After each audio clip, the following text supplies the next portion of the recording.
He played with grace, smiled with humility, and conquered the world with his faith and talent. This is the story of Ricardo Isaacson dos Santos Leite, a name you might not recognize, but the world knows him simply as Kaká. In an era often defined by fierce rivalries and larger-than-life personalities, he was a beacon of elegance and sportsmanship. His journey is more than just a tale of footballing genius. It's a testament to the power of unwavering faith, quiet strength, and the beautiful game played with a pure heart. From the streets of Brazil to the grandest stages of Europe, Kaká's story is a reminder that true greatness is often found not in the roar of a lion, but in the gentle grace of a prince. Born in Brasilia and raised in São Paulo, Kaká's journey began like any other Brazilian dream, with a ball, a smile, and a prayer. Unlike many of his peers who honed their skills in the favelas, Kaká grew up in a middle-class family. But the passion for football, the lifeblood of Brazil, flowed just as strongly in his veins. From a young age, it was clear he was different. He wasn't just playing, he was gliding. His touch was delicate, his vision was panoramic, and his love for the game was infectious.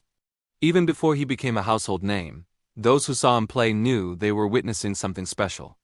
A talent nurtured not by hardship, but by love and dedication, setting the stage for a career that would inspire millions. At São Paulo FC, the young prodigy showed an elegance beyond his years. Making his senior debut at just 18, he didn't just fit in. He stood out. His style was a mesmerizing blend of smooth dribbling, lightning pace, and a calmness that inspired hope.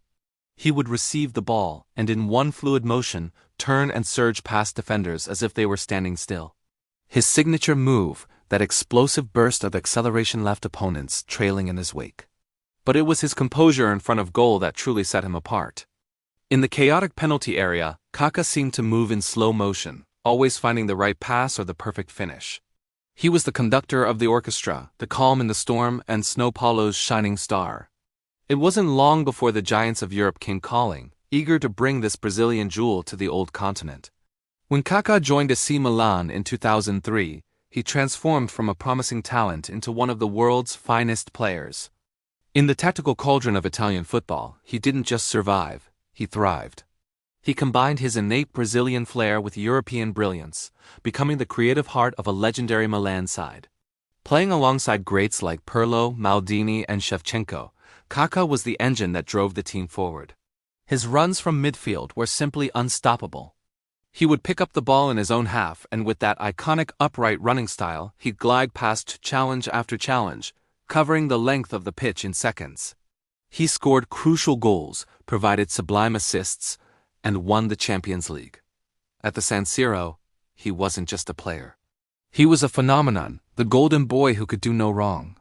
This was Kaká in his prime, a footballing artist painting masterpieces on the green canvas of Europe.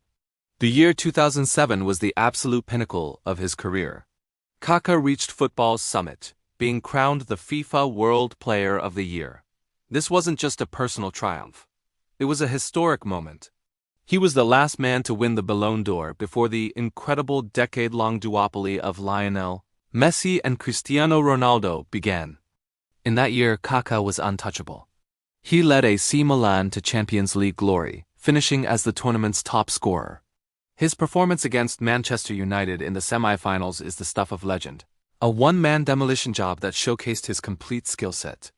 He was fast, strong, clinical, and intelligent. He had it all. At 25 years old, he was on top of the world, the undisputed best player on the planet. It was a perfect fusion of talent, hard work, and destiny, a golden chapter in a career already filled with brilliance. Then came the move to Real Madrid. As part of the new Galacticos project, expectations were sky-high. However, fate had other plans. His time in Madrid was marred by a series of persistent injuries that tested his spirit. The explosive pace that was his trademark began to fade, and the constant physical setbacks took their toll. For any athlete, this would be a crushing blow. But Kaká's response was a testament to his character. His humility and faith remained unshaken.